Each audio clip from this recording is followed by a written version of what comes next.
friends, good morning. I'm in my living room here.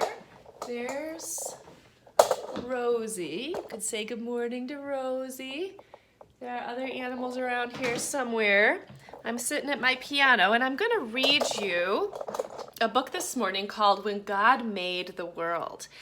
And remember that if you want to draw a picture or have your mom or dad write down some thoughts that you tell them about what you like about this book or what it makes you think about God, or if you want to write down some thoughts if you're old enough to do that, and send those to me, then I will put your name in a drawing so that you might be able to win this book and I can bring it to you.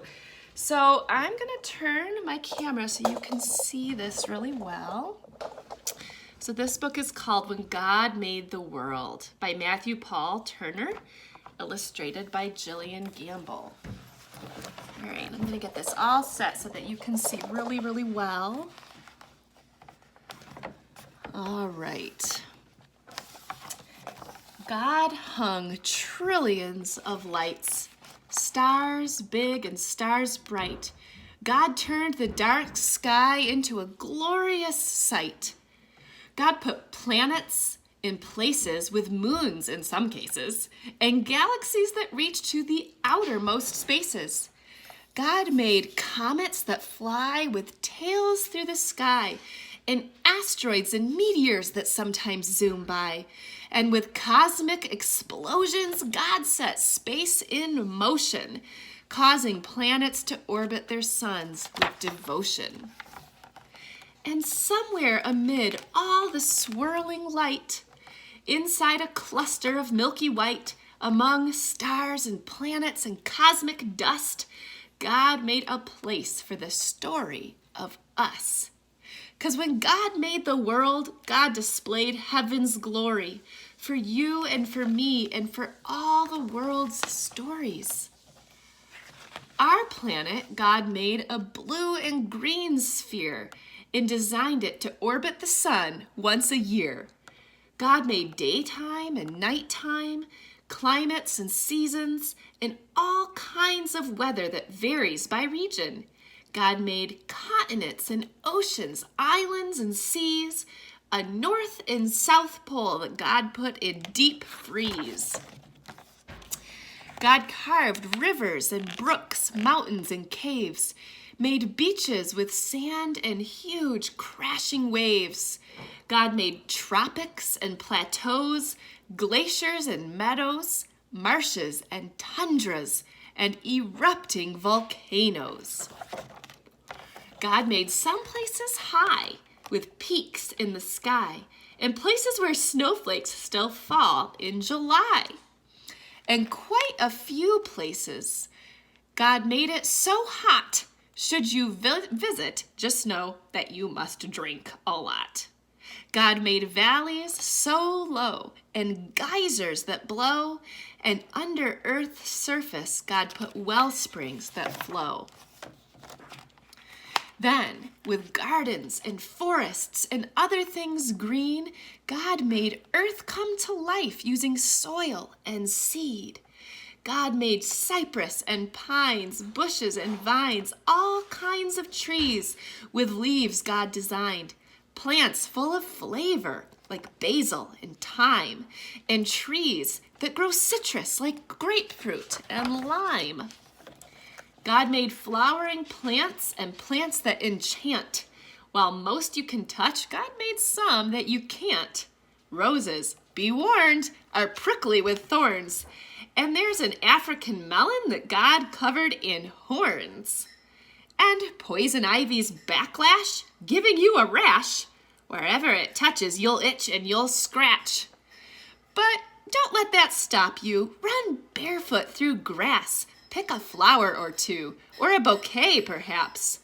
Find a tree you can climb, or with a seat and some twine, build your very own swing on a backyard zip line.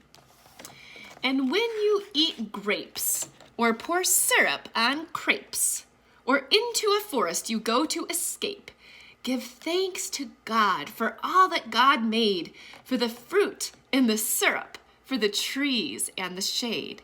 Because when God made the world, God did all that God could to create every detail for our joy and our good. Now, what happened next is a mystery at best, but God made a bird, and that bird made a nest.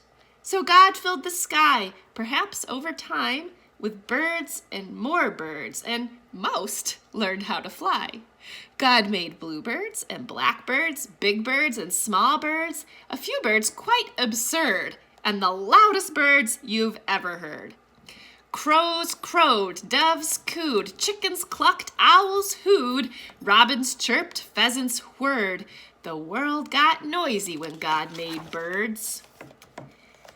Then the oceans filled with fish, sharks, and krill, creatures God made with fins and with gills, swordfish and trout, fish sleek and fish stout, and whales that God made to breathe through a spout. God made sea rays and eels, fish red, yellow, or teal, and some fish so odd that they hardly look real, like a fish that has fangs or a monster-like face, or a fish that flies or makes its body inflate. And wherever a river, ocean, or sea touches dry land, there's likely to be all sorts of creatures living their lives on land and in water. That's how they survive. Like otters and frogs, turtles on logs, and crocodiles gathering in swampy bogs. And then God made cows, horses, and goats, and God made gibbons with inflatable throats. God planned lions to roar and tigers to pounce, and kangaroos, God thought, let's make you bounce. God made bears to growl, moles to plow, and under full moons, coyotes to howl. Donkeys brayed, giraffes bleated, jaguars prayed, rhinos stampeded, bunnies hopped, beavers chopped, and in muddy pools, beavers plopped. Not beavers. Hippos plopped. Yes, all living creatures, from whales to snails, from those covered with feathers to those covered with scales, each God designed with a home in mind to develop and evolve if needed over time. Because when God made the world, every creature on earth became a part of life's circle, having value and worth. And God made people like you and me, people with souls, people with stories, a global family tree. God made us all flesh and bone, covered in skin, and made all our bodies to have hearts beating within.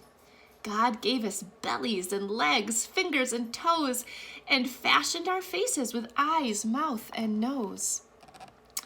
God made our bodies uniquely equipped for walking and talking, to eat and to skip. God wired our brains to feel love and feel pain, to process and learn, read and retain. But despite we all share, we're also unique. God made us all human with just a few tweaks.